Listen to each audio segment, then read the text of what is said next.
السلام عليكم ورحمة الله تعالى وبركاته ومغفرته. الصلاة والسلام عليك سيدي يا رسول الله. الصلاة والسلام عليك سيدي يا حبيب الله. الصلاة والسلام عليك سيدي يا شافع المذنبين. الصلاة والسلام عليك يا رحمة للعالمين.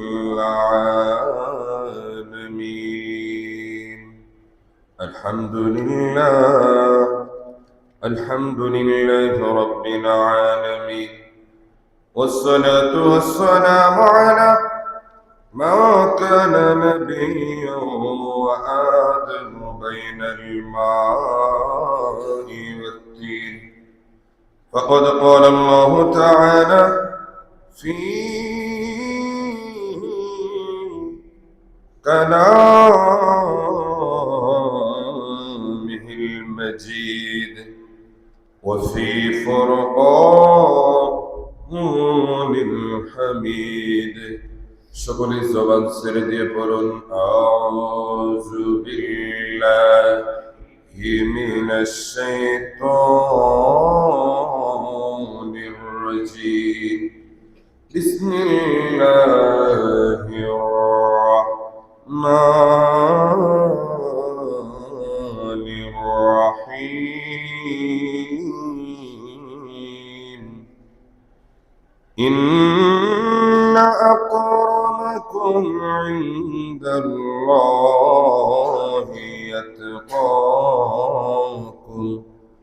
صدق الله المولانا العظيم وصدق رسوله النبي الحبيب الكريم.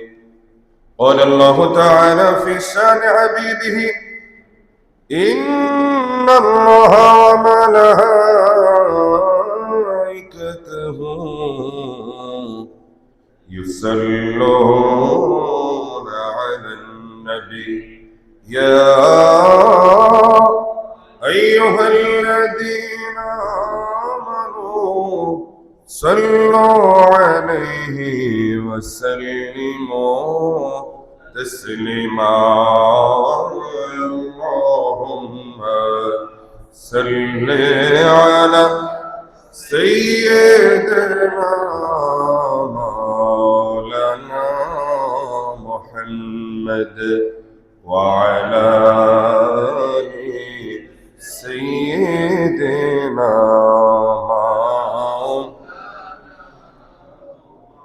সবাই মহব্বতে জোরে জোরে আল্লাহুম্মা সাল্লি আলা সাইয়্যিদিনা মাওলানা মুহাম্মদ ওয়া আলা আলি সাইয়্যিদিনা মাওলানা মুহাম্মদ। আল্লাহুম্মা সাল্লি ওয়া সাল্লিম ওয়া বারিক আলাইহি ওয়া সাল্লিম। আওয়াজ করে বলেন মারহাবা। আলহামদুলিল্লাহ ওয়া শুকরুলিল্লাহ ওয়া সলাতু ওয়া সালামু আলা রাসূলিল্লাহ। উপস্থিত সম্মানিত মুসল্লিয়ান কিরাম, মুসল্লিয়ান আযম, রব্বি বাজান যুবক ভাইরা, এখন আল্লাহ পাকের মহান হুকুম পবিত্র জুমার নামাজ পড়তে আসে আল্লাহ পাকের প্রিয় বান্দারা। আসুন আমরা সর্বপ্রথম ওই মহান রব্বুল আলামিনের আলিশান সুবহান দরবারে হৃদয় নিংড়ানো সবটুকু আবেগ অনুভূতি উজাড় করে সমবেত ভাবে সমবেত কণ্ঠে শুকরিয়া জ্ঞাপন করি যে মহান রব্বুল আলামিন আমাদেরকে আরবি 12 মাসের অষ্টম মাস, যে মাসটি হচ্ছে শাবান মাস, যার আগের মাস হচ্ছে রজব, পরের মাস হচ্ছে রমজান। বলেন সুবহানাল্লাহ। এই শাবান মাসের তৃতীয় জুমার নামাজ আদায় করার জন্য যে আল্লাহ পাক আমাদেরকে কবুল করেছেন, আসুন আমরা ওই আল্লাহ সুবহানাহু ওয়া তাআলার দরবারে হৃদয় নিংড়ানো সবটুকু আবেগ অনুভূতি উজাড় করে সমবেত ভাবে সমবেত কণ্ঠে একসাথে সিংহের মতো গর্জন করে চিল্লায় পড়ি আলহামদুলিল্লাহ।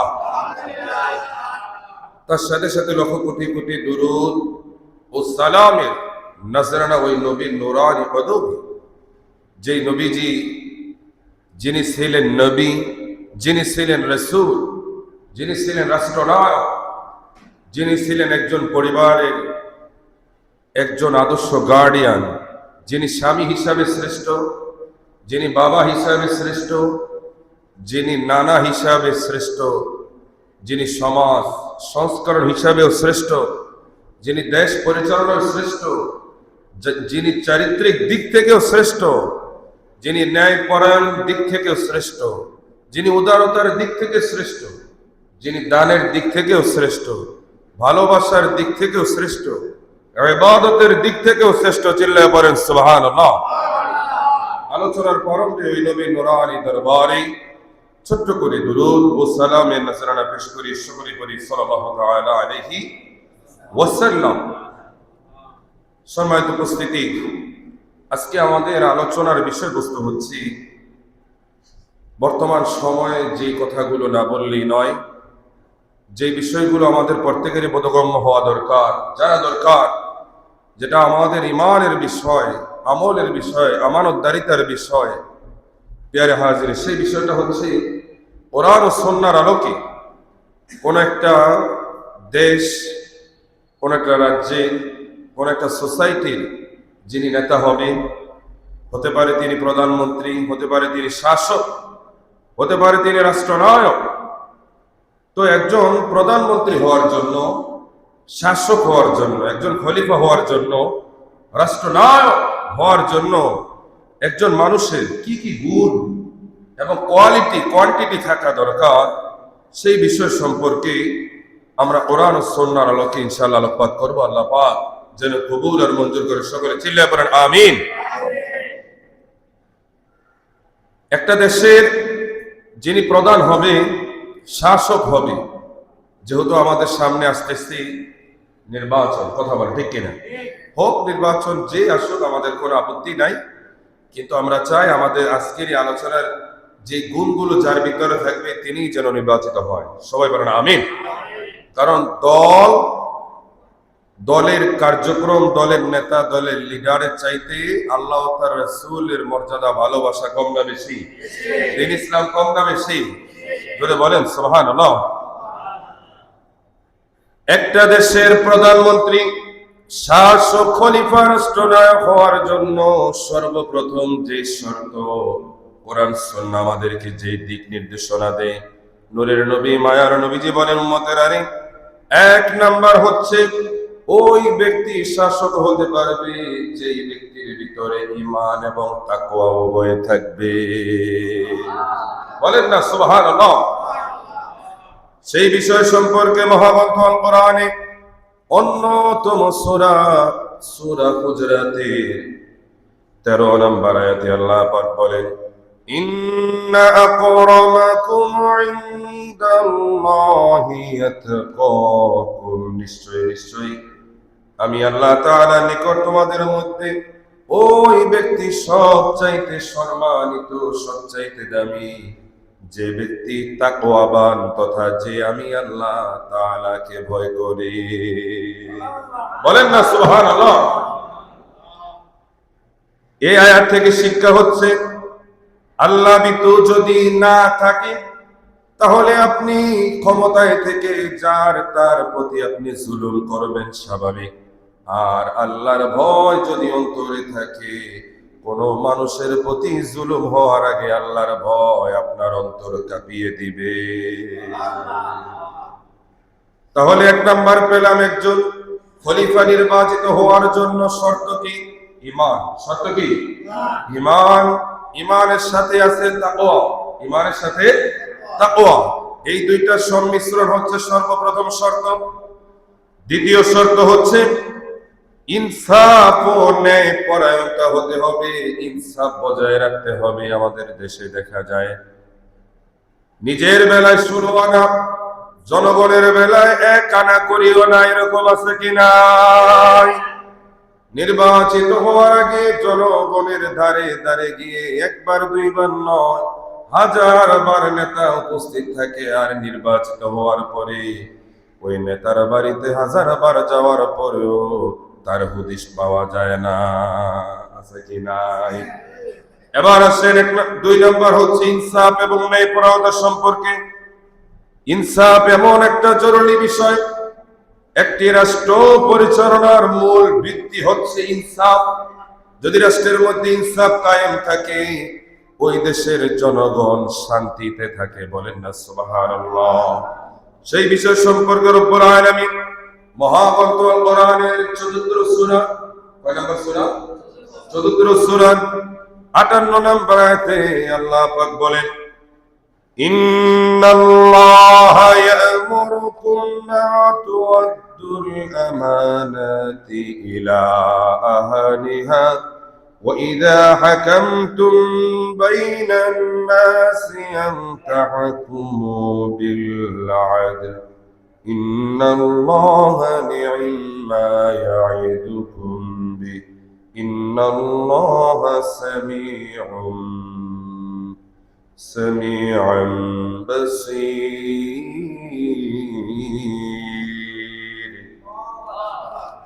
রব্বুল আলামিন বললেন, নিশ্চয় আমি আল্লাহ তাআলা তোমাদেরকে নির্দেশ দিয়েছি রে বান্দা, হকদারদের হক তোমরা তাদের কাছে পৌঁছে দাও।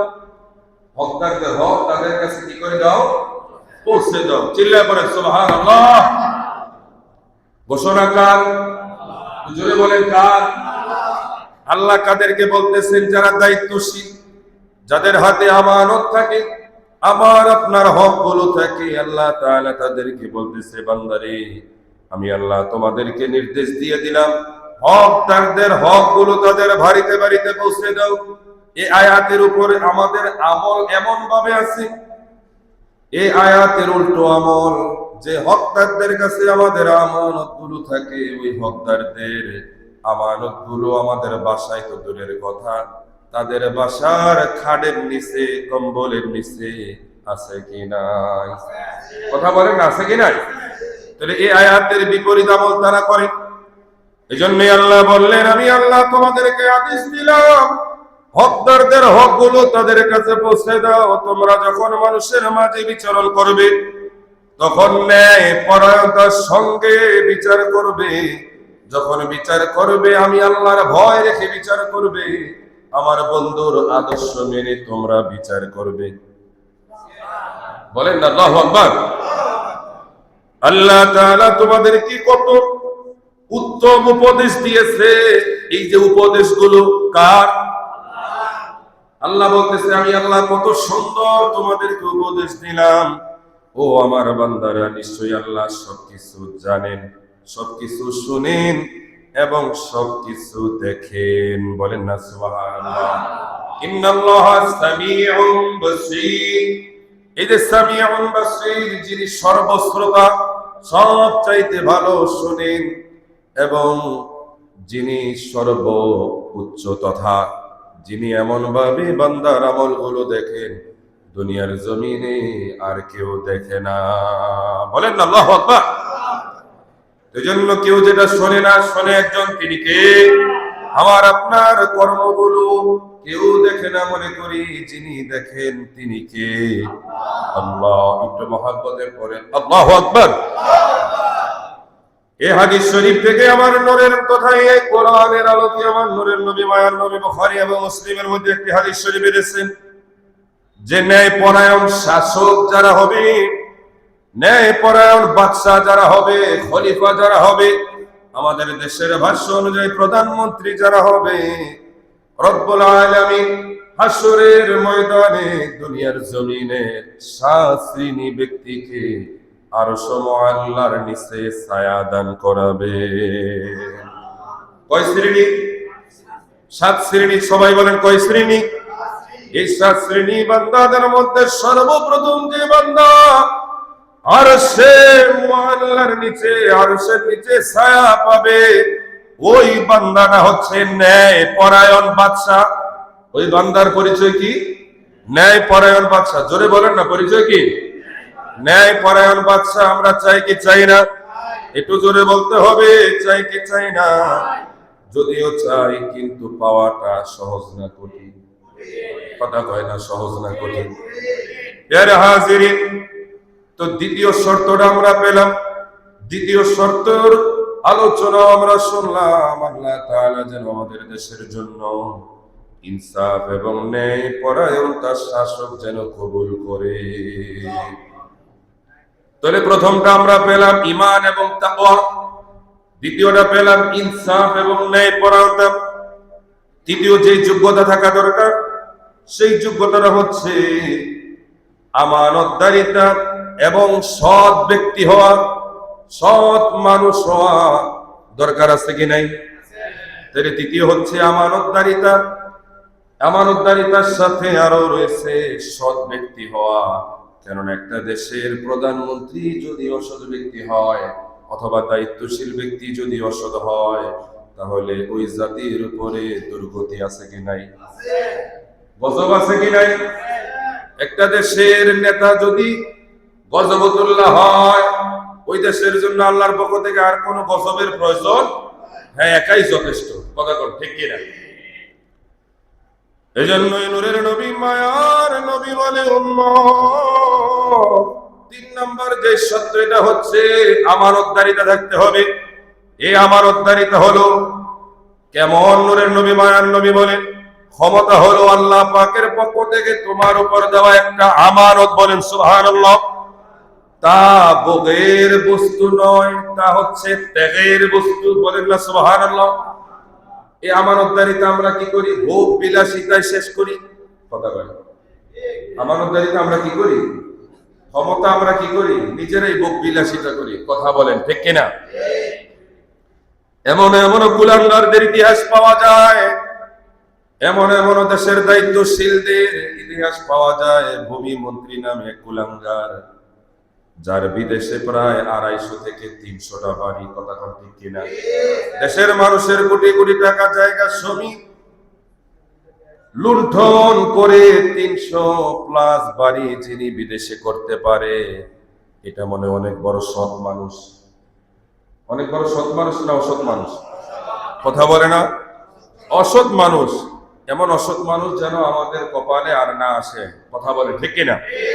শুধু ওই ব্যক্তি নয়, উনি তো প্রকাশ পেয়েছে, কত যে প্রকাশ পায় নাই, তাহলে হ্যাঁ অবস্থা কি বলে? আরে আমি বেঁচে গেছি। কথা কয় না, আমি বেঁচে গেছি। আরে হাজির, এই অসতের ইচ্ছাটা সবার শেষে আমরা বলবো। আল্লাহ পাক যেন কবুল করে। সবাই বলেন আমিন। তাই ক্ষমতা হলো আল্লাহ পাকের পক্ষ থেকে একটা আমানত। সবাই বলেন কি? একটা আমানত। এটা ত্যাগের বিষয়, ভোগের বিষয় নয়। এজন্য নূরের নবী মায়ার নবীজি বলে উম্মতেরা আমার, আল্লাহ তাআলা সূরা আযাবের 72 নম্বর আয়াতে বলেন ইন্না আরাদনাল আমানাতা আলাস সামাওয়াতি ওয়াল আরদি ওয়াল জিবাল, আমি আল্লাহ, নিশ্চয় আমি আল্লাহ আসমান এবং জমিন এবং পর্বতমালার প্রতি আমি আল্লাহ আমানত অর্পণ করেছি। বলেন না সুবহানাল্লাহ। অতঃপর সেগুলো তা বহন করতে অস্বীকার করেছে। আল্লাহ বলেন আমি আল্লাহ তাআলা, আল্লাহ পাক এই বিষয়টা এমনি বলতেছেন, বান্দারে আমি আল্লাহ তাআলা মহাগ্রন্থ আল কোরআন নাযিল করার পরে আসমানকে বলেছিলাম দায়িত্ব নেওয়ার জন্য, জমিনকে বলেছিলাম দায়িত্ব নেওয়ার জন্য, পাহাড়কে বলেছিলাম দায়িত্ব নেওয়ার জন্য। কেউ আমি আল্লাহ তাআলার কথা বহন করার মতো ওজন, বহন করার মতো শক্তি সাহস কেউ দেখায় নাই। একমাত্র আমার নূরের নবী মায়ার নবীজি দেখিয়েছে। বলেন না সুবহানাল্লাহ। মানুষ দেখিয়েছে। বলেন আল্লাহু আকবার। এজন্য আমার আল্লাহ তাআলা বললেন, বান্দারে বান্দারি, ও আমার বান্দারা, যে কাজ, যেই দায়িত্ব আসমান নেয় নাই, জমিন নেয় নাই, পর্বতগুলো নেয় নাই, ওই দায়িত্ব আমি আল্লাহ তাআলা তোমাদেরকে অর্পণ করে দিয়েছি। এই দায়িত্বগুলো আমাদের সঠিকভাবে পালনের দরকার আছে কি না? এই আয়াত থেকে শিক্ষা হচ্ছে দুর্নীতিবাজ ব্যক্তি যারা, খুনি যারা, টেন্ডারবাজ যারা, যারা মানুষের অর্থ সম্পদ লুণ্ঠন করে খায়, ইসলামী দৃষ্টিতে ওই জালিম গুলো একটা দেশের প্রধান হওয়ার কোন যোগ্যতা রাখে না। কথা বলে ঠিক কিনা? এবার আসেন 4 নাম্বার হচ্ছে যোগ্য ব্যক্তি এবং দক্ষ ব্যক্তি হতে হবে। শুধু পড়াশোনায় ব্যক্তিত্ব হবে না, বংশ পরাক্রম হলেও হবে না, যোগ্যতাও থাকতে হবে, পাশাপাশি এক্সপিরিয়েন্স থাকতে হবে, দক্ষতাও থাকতে হবে। কথা বলেন ঠিক কিনা? একজনে কোরআন সুন্নাহ জানে, সবার সামনে বলতে পারে না, তাহলে তার জানা তার বলাতে যেহেতু রূপান্তর করতে পারে না, সেহেতু ওই জায়গায় সে বসতে পারবে না। কথা বলে ঠিক কিনা? সে জানে কিন্তু বলতে পারে না, তাহলে না বলতে পারলে এই জানার কোনো মূল্য আছে? তো জানতে হবে, বলতে হবে, পরে আমলও করতে হবে। বলেন সুবহানাল্লাহ। এজন্যই নবীজি বলে উম্মতের 4 নাম্বার হচ্ছে একটা দেশের শাসক হওয়ার জন্য তার যোগ্যতা এবং দক্ষতার প্রয়োজন। যোগ্যতা এবং দক্ষতার প্রয়োজন। শুধু ভালো মানুষ হলেই হবে না, দক্ষ মানুষ হওয়ার দরকার আছে কি নাই? আর কথা কয় না, আছে কি নাই? চিল্লায় বলেন আল্লাহু আকবার। এজন্যই মহাগ্রন্থ আল কোরআনের 12 নম্বর সূরা ইউসুফের 55 নম্বর আয়াতে আল্লাহ পাক বলেন, قال اجعلني على خزائن الأرض إني حفيظ عليم। আল্লাহু আকবার। তথা ইউসুফ আলাইহিস সালাতু ওয়াস সালাম আল্লাহকে বলেছিলেন, তথা দেশের মানুষদেরকে বলেছিলেন, আমাকে দেশের ধন ভান্ডারের দায়িত্ব দিন, আমি উত্তম ভাবে রক্ষণাবেক্ষণ করব, যথেষ্ট জ্ঞানের অধিকারী হয়ে যাব। বলেন না সুবহানাল্লাহ। ইউসুফ আলাইহিস সালাতু ওয়াস সালাম নিজের কাঁধে দেশের দায়িত্ব নেওয়ার জন্য আল্লাহ পাকের কাছে দরখাস্ত করেছিলেন, আল্লাহ আপনি ব্যবস্থা করে দেন, আমার উম্মত যেন রাজি হয়ে যায়। বলেন না সুবহানাল্লাহ। এজন্য একটা দেশের ক্ষমতায় থাকতে গেলে দক্ষতার দরকার আছে কি নাই? একটু আওয়াজ দিবেন, আছে কি নাই? আমানতদারিতা দরকার আছে কি নাই? এই দক্ষতা আমানতদারিতা মিলে হয় উত্তম শাসক। উত্তম শাসক। 5 নাম্বার হচ্ছে প্রজ্ঞা এবং সঠিক সিদ্ধান্ত গ্রহণের ক্ষমতা। প্রজ্ঞা এবং সঠিক সিদ্ধান্ত গ্রহণ দরকার আছে কি নাই? নিজের পক্ষে গেলে যা মনে চায় তা দিয়ে দিলাম, বিপক্ষে গেলে ওই লোকটার জীবন তছনছ করে দেয়, এরকম আছে কি নাই?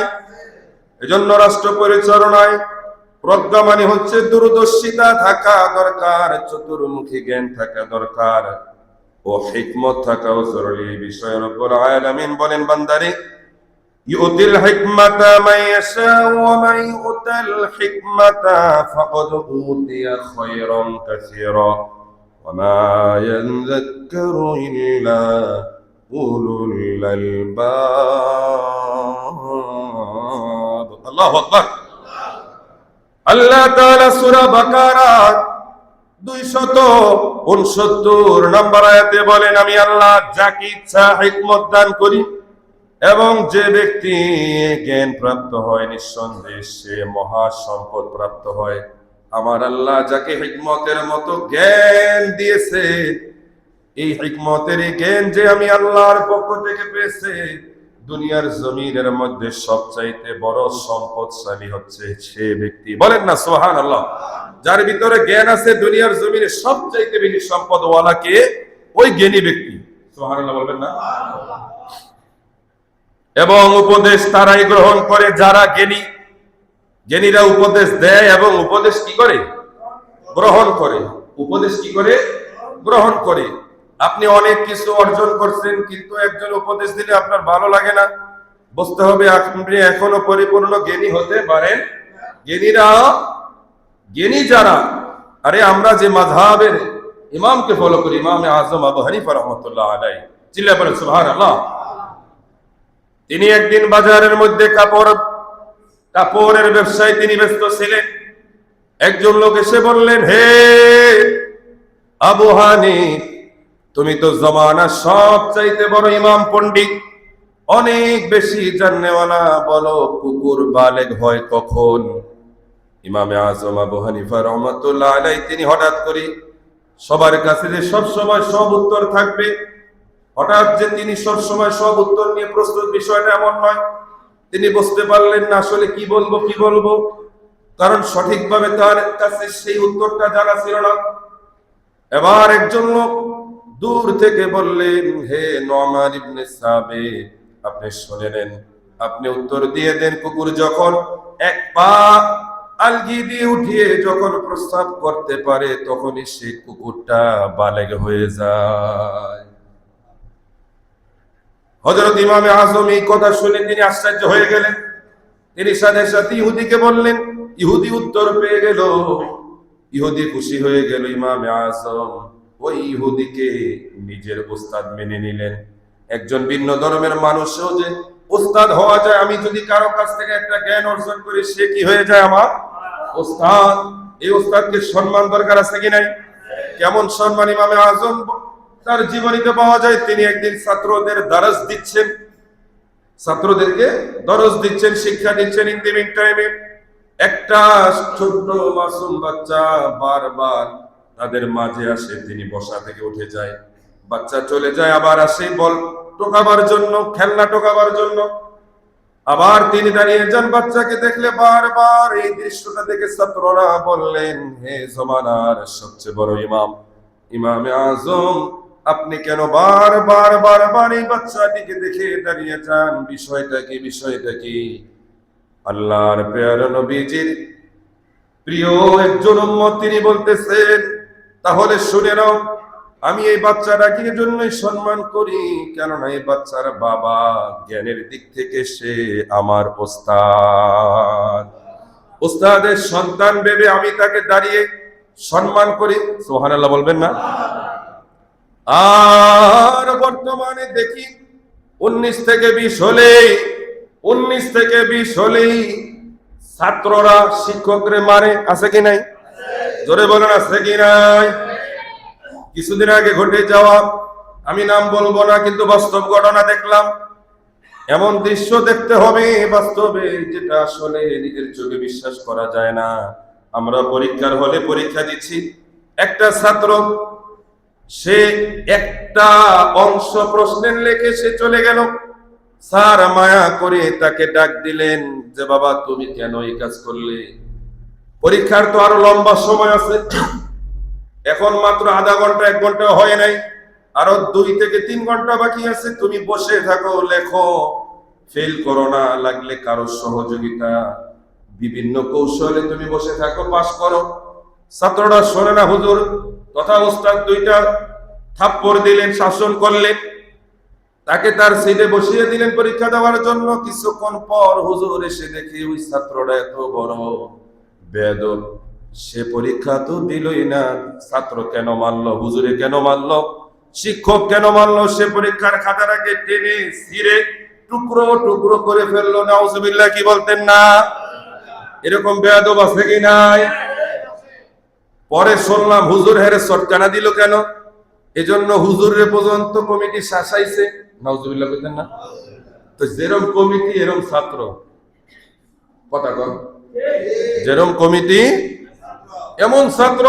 একটা বিষয় খেয়াল রাখবেন, বেয়াদব সন্তানকে মানুষ করা যায়, কিন্তু যে সন্তানের গার্ডিয়ান বেয়াদব, ওই সন্তানকে কিয়ামত পর্যন্ত মানুষ করা যায়। আমার কথা কি বুঝেন না আপনারা? বেয়াদব সন্তান মানুষ করা যায়, কিন্তু বেয়াদবের সাথে যার বাবা মাও বেয়াদব, ওগুলোরে মানুষ করা যায় না। কথা কয় না?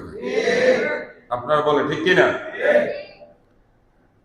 তো জন্যই 6 নাম্বার হচ্ছে জনগণের প্রতি দয়া থাকতে হবে, সহমর্মিতা থাকার দরকার আছে কি নাই? শাসক যারা, তারা হবে জনগণের মালিক নয়, তারা হবে জনগণের খাদেম। জনগণের, এটা আমাদের দেশের আইন প্রশাসনের লোক যারা আছে, পুলিশ ভাইয়েরা যারা আছে, যত বাহিনী আছে, এই বাহিনীদের দায়িত্ব হচ্ছে আমাদের জান ও মালের নিরাপত্তার ব্যবস্থা করা। কথা কয় না? আমরা যেন নিরাপদে রাস্তাঘাটে চলতে পারি, নিরাপদে যেন আমরা বাসস্থানে থাকতে পারি, নিরাপদে যেন আমরা টাকা পয়সা সবকিছু নিয়ে যেন আমরা বসবাস করতে পারি, চলতে পারি, ফিরতে পারি, এক জায়গা থেকে আরেক জায়গায় যেতে পারি। এটা হচ্ছে আইন শৃঙ্খলা বাহিনী, তারা হচ্ছে আমাদের সেই জান ও মালের নিরাপত্তা দেওয়ার দায়িত্ব তাদের। কথা কোন ঠিক কিনা? আজকে এই দায়িত্বগুলো পাওয়ার পরে এই দায়িত্বশীলদের মধ্যে এমন এমন কিছু মানুষের ব্যবহার দেখা যায়, আরে পশুও মনে হয় তাকে দেখলে কইব আমি মানুষ না হয়ে আল্লাহ পশু বানাইছে, এজন্য আমি শুকরিয়া আদায় করলাম। কথা কোন ঠিক কিনা? আমাদের দেশের, আমাদের থানাতে কোন একটা উপজেলা একটা কার্যক্রমের কারণে আমি প্রিন্সিপাল হিসাবে একজন অফিসারের নিকট গেলাম। আমি যে মাদ্রাসার হুজুর শিক্ষক হিসাবে তার সামনে আমি দীর্ঘ সময় দাঁড়িয়ে রইলাম। ওই কুলাঙ্গারের বাচ্চা, জানি না কোন মায়ের কোন কুসন্তান, 10 মিনিটের উপরে দাঁড়িয়ে রইলাম। একবার ওই কুলাঙ্গারের বাচ্চা বলল না যে হুজুর আপনি বসেন, আপনি বসেন। কথা কন। তাহলে সে শিক্ষা অর্জন করেছে, সুশিক্ষাটা পায় নাই, আদব কায়দা পায় নাই। কথা বলে ঠিক কিনা? আফসোস কি বাত ইয়ে হে, এরকম সব কুলাঙ্গার বেয়াদব সব বিভিন্ন বড় বড় জায়গাগুলো দখল করে আসছে। কথা কয় না। আরে ছাত্র হয়েছে যে ওস্তাদ গেলে ওস্তাদেরও সম্মান করে না, আছে কি নাই? তার জন্য কারে হুজুর ওস্তাদের করবে গাই, তোর বাপ মারই ভাত খাওয়ায় না। আর কথা কয় বাবা মারই সম্মান করে না, আছে কি নাই? আল্লাহ যেন হেদায়েত দান করে, সবাই বলেন আমিন। এজন্যই নূরে নবী মায়ার নবী বলে উম্মতেরা, সহিহ মুসলিমের মধ্যে যে ব্যক্তি মুসলমানদের দায়িত্ব গ্রহণ করে না এবং তাদের প্রতি দয়া করে না, আল্লাহ তার প্রতিও দয়া করে না। যে মুসলমানদের প্রতি দয়া করে না, মানুষের প্রতি দয়া করে না, আমার আল্লাহ তার প্রতি কি করে না? জোরে বলেন, তার প্রতি দয়া করে না। এবার আসেন 7 নাম্বার যে বৈশিষ্ট্য থাকা দরকার, পরামর্শ প্রবণতা। নূরের নবী মায়ার নবীর ডিসিশন, আমার আল্লাহ পাকের ডিসিশন। তারপরেও আমার নূরের নবী মায়ার নবী কোন কাজ করার আগে সাহাবীদের সাথে বসে সলা পরামর্শ করতেন যে কিভাবে আমরা কাজটা করতে পারি। বলেন না সুবহানাল্লাহ। এক একজন সাহাবীদের কাছ থেকে নবীজি পরামর্শ শুনতেন, নিতেন।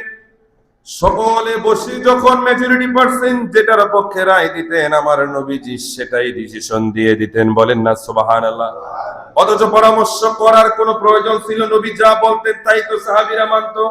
কিন্তু নবীজি চেয়েছিলেন আরে এটা তো আমার বেলায় হবে, কিন্তু আমার পরে যারা আসবেন তাদের বেলায় তো ভুল হওয়ার সম্ভাবনা থাকে, তাইলে তো জাতি ক্ষতিতে নিমজ্জিত হবে। জন্য আমি নবীজি এই কালচারটা, এই সিস্টেমটা আমার পরবর্তী উম্মতের শিক্ষার জন্য আমি রেখে গেলাম। বলেন না আল্লাহু আকবার। এজন্যই নবীজির এই পরামর্শের ভিত্তিতে রব্বুল আলামিন মহাগ্রন্থ আল কোরআনের সূরা শুআরার 42তম সূরার 38 নম্বর আয়াতে আল্লাহ পাক বলেন, ওয়া আমরুহুম শুরা বাইনাহুম, আর তারা নিজেদের কাজ পরস্পর পরামর্শের মাধ্যমে কি করে? সম্পন্ন করে, সুন্দর করে। বলেন না সুবহানাল্লাহ। 8 নাম্বার হচ্ছে অহংকার মুক্ত থাকতে হবে। আমি যে একজন ক্ষমতাশীল, আমার ভিতরে সেটা আনা যাবে কেননা এই ক্ষমতা হচ্ছে আল্লাহ পাকের দেওয়া একটা আমানত। জোরে বলেন, একটা আমানত।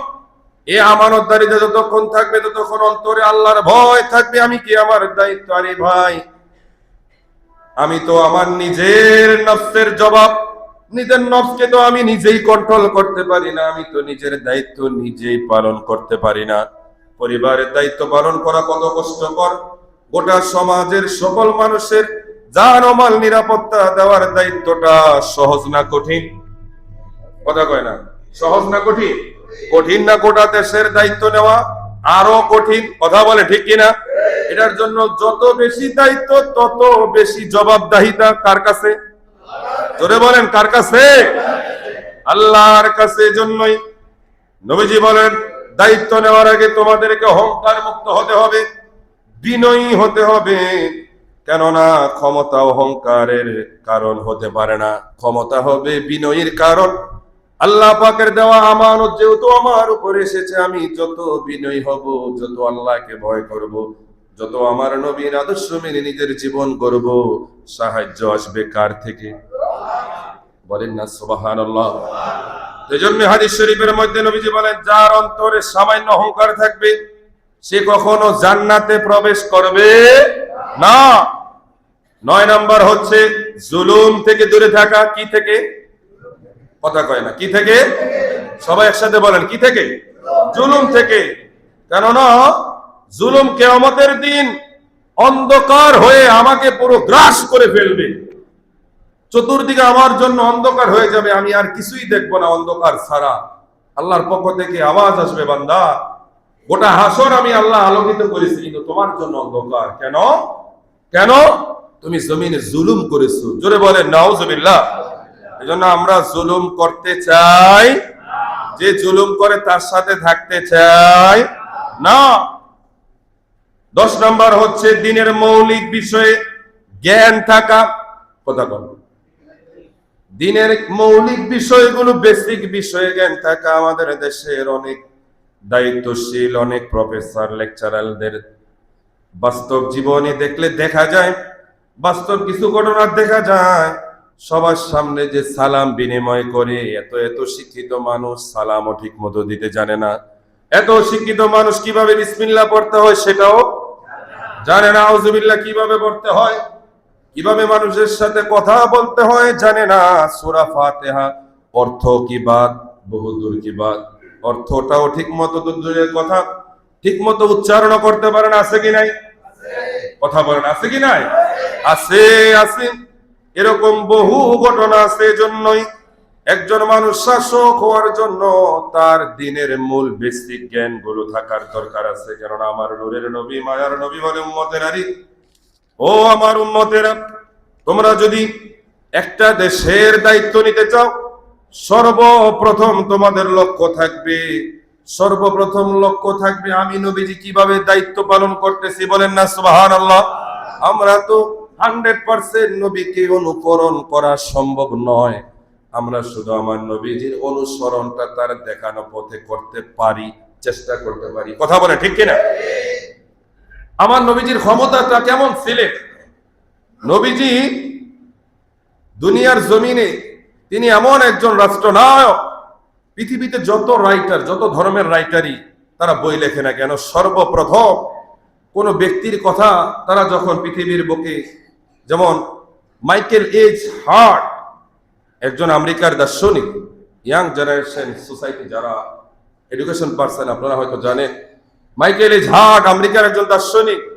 তিনি পৃথিবীর 100 মানুষের একটা র্যাঙ্কিং করেছিলেন। ক্রিকেট টিমের র্যাঙ্কিং হয়, ফুটবল টিমের র্যাঙ্কিং হয়, অলরাউন্ডারের র্যাঙ্কিং হয়, ভালো ব্যাটিং করে যারা, ব্যাটসম্যান, বোলিং, প্রত্যেকেরই টেস্ট, ওয়ানডে, টি20 আলাদা আলাদা সেক্টর র্যাঙ্কিং আছে কি নাই? সিরিয়াল পেয়ারে হাজিরি। তখন মাইকেল এইচ হার্ট তিনি র্যাঙ্কিং করতে গিয়ে সর্বপ্রথম আমার নূরের নবী, মায়ার নবীজির নাম তিনি লিখলেন। বলেন না সুবহানাল্লাহ।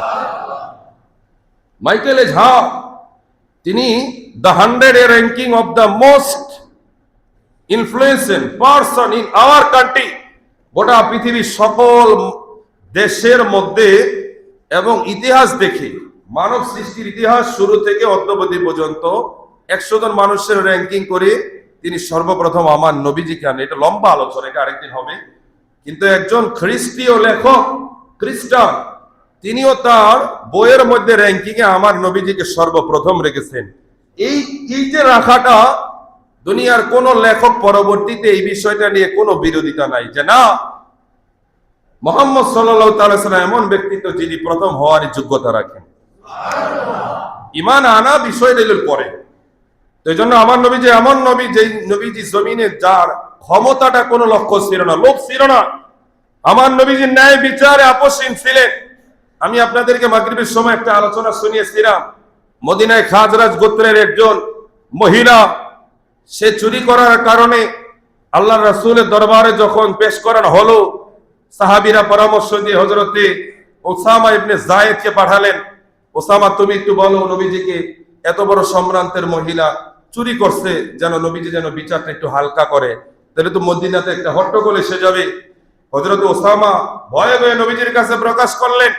নবীজি বললেন, ওসামা, তুমি কি আমাকে আল্লাহর আইনের বিরুদ্ধে দাঁড় করাতে চাও?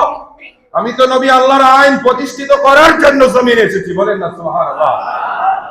নবীজি বললেন, মিম্বরে দাঁড়িয়ে গেলেন, শোনো, আরে ওই জায়গায় মদিনার খাজরাজ গোত্রের ওই মহিলা তো দূরের কথা, আমি নবীজির মেয়ে জান্নাতের রমণীদের সর্দার ফাতেমাও যদি একই কাজ করায় দাঁড়িয়ে যায়, আমি তার প্রতি কোরআনের আইন বিধান বাস্তবায়ন করতে বিন্দু মাত্র কার্পণ্য করব না। পিছন থেকে বলেন না সুবহানাল্লাহ। কারণ আইন সবার জন্য, জোরে বলেন, সবার জন্য সবার। এবং সংবিধান হবে, একটা দেশ পরিচালিত হবে আমার নবীর মদিনার সনদে। আমরা অনেক সময় ক্ষমতায় যাওয়ার আগে আমরা ক্ষমতায় গেলে সনদে পাস করব, কিন্তু ক্ষমতায় যাওয়ার পরে আমরা আমেরিকার গোলামি করি, কেউ ভারতের গোলামি করে, আছে কি নাই? আপনারা দেখেছেন না, পোস্ট এন্ড ফাইল একটা মাত্র প্রকাশিত হচ্ছে, আমাদের দেশের বুদ্ধিজীবী নামে কীটপতঙ্গ গুলো, চতুষ্পদী যন্ত্রগুলো যারা মিডিয়াতে বসে বসে পশ্চিমাদের আদর্শের গল্প শোনায়, আছে না? আরে জোরে বলেন, আছে না? যাদের আদর্শের গল্প শোনায় নারীবাদীরা, যে ইসলাম নাকি আমাদেরকে ছোট করে রেখেছে, নারীদেরকে সম্মান দেয় নাই, অথচ তাদের এই পোস্ট এন্ড ফাইল এটা প্রকাশিত হওয়ার পরে আমরা দেখতে পাচ্ছি আমেরিকার বড় বড় দালাল, ইউরোপের বড় বড় দালাল, পৃথিবীর বিল গেটস, তারপর হচ্ছে ইলন মাস্ক সহ, ট্রাম্প সহ, বড় বড় ইসরায়েলের নেতানিয়াহু সহ, যারা একটা পিচ্ছি পিচ্ছি, আরে সাবালক মেয়েদের সাথে তারা রিলেশন করতে চায় না, তারা চায় 10 বছরের নিচে মেয়েদের সাথে জোর করব, হিংস্রতার মতো তাদের যা মন চায় রিলেশন করলাম, রিলেশন শেষ, তাদেরকে কেটে স্যুপ বানায় খাওয়া, এটা তাদের কাছে একজন মানে গর্বের বিষয়। আবার আমাদের পার্শ্ববর্তী দেশের যে বেটায় বউয়ের সাথ পায় নাই, হ্যাঁ ও আছে, আছে না? বাস্তবতাই না, এটা মূল বিষয়টা হচ্ছে আল্লাহ ধরে না, ধরে না, ধরলে ছাড়ে না। কথা বলে ঠিক কিনা? আজকে সবাই আমরা চুপ চুপ চুপ, আমরা আল্লাহর জন্য অপেক্ষায় ছিলাম। আল্লাহ এমন একটা সময় আসবে যখন এই কুলাঙ্গার গুলো মিডিয়ার সামনে আসতে পারবে না, সেই সময়টা আসতেছে, বলেন না আল্লাহু আকবার। সেই জন্য মদিনার সনদের কথা আমি বলতেছি, একটা দেশ সুন্দরভাবে চালাতে হলে মদিনার সনদ দরকার আছে কি নাই? এক নাম্বার কি, মদিনার সনদের মধ্যে কি আছে? এক নাম্বার হচ্ছে মুসলিম অমুসলিম সবার জন্য সমান অধিকার, সুবহানাল্লাহ বাসায় গিয়া কইেন। 2 নম্বর হচ্ছে ধর্মীয়, যার যার ধর্ম সে তার তার মতো করে পালন করবে, কথা কয় না? আমরা একটা স্লোগান বানাইছি, যে স্লোগানটা বললে বেঈমান হয়ে যাবে, ইচ্ছাই হোক অনিচ্ছাই হোক, যে ধর্ম যার যার উৎসব, এটা কিন্তু কুফরি স্লোগান, কথা কয় না?